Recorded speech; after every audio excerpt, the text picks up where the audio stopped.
भारत की राजनीति के चिर युवा नेता श्री राहुल गांधी जी ने भारत के सबसे मेहनतकश और बेबस किसान रॉबर्ट वड्रा जी के ऊपर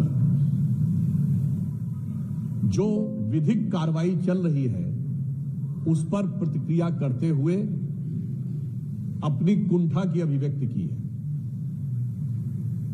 उन्होंने अपने जीजा की अमानत पर, चूंकि उन्होंने एक ट्वीट किया है जिसमें उन्होंने सीधा सीधा शब्द प्रयोग किया है माई ब्रदर इन लॉ, इसका अर्थ बहुत स्पष्ट हो गया कि यह विषय पारिवारिक है, यह राजनीतिक नहीं है। यानी अपने जीजा की अमानत को, भ्रष्टाचार से बनाई हुई अमानत को बचाने के लिए वो साले जी जो जमानत पे हैं आज आकर खड़े हो गए। उधर उनकी बहन प्रियंका जी ने भी कांग्रेस के दूसरे नेता के बेटे के ऊपर भ्रष्टाचार का बचाव किया है। अर्थात भ्रष्टाचार में आकंठ डूबी इस कांग्रेस पार्टी के सभी परिवार के प्रथम सदस्य एक दूसरे के भ्रष्टाचार को कवर अप करने के लिए साथ आकर खड़े हुए हैं। इससे एक बात बहुत स्पष्ट हो जाती है कि कांग्रेस की इस राजनीति का आधार क्या है। आप ये समझिए, भाई राहुल लोकसभा में, माता सोनिया राज्यसभा में, फिर बहन प्रियंका लोकसभा में और सारी जमीन जीजा रॉबर्ट वड्रा के पास, परिवार के पास सारी सत्ता और ताकत हो जाए पूरी, इसलिए समाज में हर मुद्दे पर बंटवारा करना है जरूरी। यानी सारी शक्ति, सारी की सारी पावर और सारा का सारा पैसा, राजनीति की जमीन हो या ना हो, किसानों की जमीन तो मेरे पास होनी चाहिए, राजनीतिक ताकत हो या ना हो, भ्रष्टाचार के धन की ताकत मेरे पास होनी चाहिए। और इसके लिए भारत के समाज को अगर क्षेत्र में बांटना है, उत्तर दक्षिण में, तो वो बांटना जरूरी है, भाषा में बांटना है तो वो बांटना जरूरी है, और जातियों में बांटना है तो वो बांटना जरूरी है।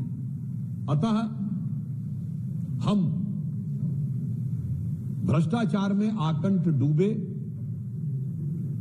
कांग्रेस के प्रथम परिवार से पूछना चाहते हैं कि यदि आपका पारिवारिक मामला था तो इस पर राजनीतिक आरोप आप क्यों लगा रहे हैं? बहुत स्पष्ट है। हम आपकी भावना का सम्मान करते हैं। मुझे पता है कि परिवार ने बहुत सारी जो संपत्तियां अर्जित कर ली होती हैं तो उनके साथ कष्ट होता है, पर मेरा सीधे सीधे कांग्रेस पार्टी से सवाल है कि श्री राहुल गांधी जी ने जो ट्वीट किया है वो एक व्यक्ति के रूप में किया है या नेता प्रतिपक्ष के संवैधानिक पद के रूप में किया है, या नेता प्रतिपक्ष के संवैधानिक पद का दुरुपयोग अपने पारिवारिक गुनाहों को बचाने के लिए किया?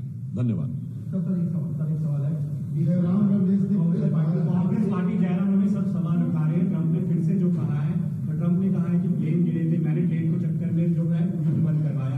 कांग्रेस पार्टी सरकार पे हमलावर हो रही है, कह रही है कि हम ये कब से कह रहे हैं और सरकार इस पर जवाब क्यों नहीं दे रही है। तो अपने देश से ज्यादा ट्रंप पे अभी भी विश्वास है कांग्रेस। देखिए, ये नहीं है समस्या। कांग्रेस पार्टी के साथ ये है कि उन्हें हर श्रेष्ठ चीज में नकारात्मकता देखनी है।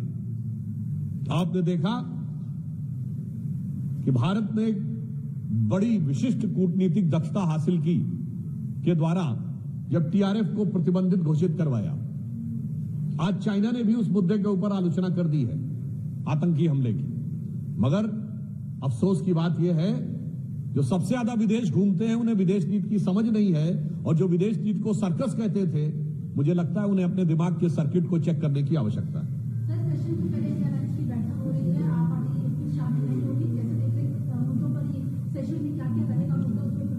अभी तो संसद का सत्र 2 दिन दूर है, तो अभी जिसे कहते हैं ना कि पूर्व संध्या है, और उसी में इंडी गठबंधन के अंदर तकरार और बिखराव दिखाई पड़ रहा है। आम आदमी पार्टी ने कह दिया है कि वो अब इंडी गठबंधन से अलग है, तो हम तो यह अपेक्षा करते हैं कि एक सकारात्मक दृष्टि से इस संसद के सत्र का प्रभावी और उपयोगी प्रयोग विपक्ष के द्वारा किया जाए, परंतु इंडी गठबंधन के अंदर जो कुछ हो रहा है संसद सत्र की पूर्व संध्या पे, उसे देख के तो मुझे बस ये नजर आता है कि जब रात है इतनी मत वाली तो सुबह का आलम क्या होगा, ये देखने में पता चलेगा जब संसद का सत्र शुरू होगा।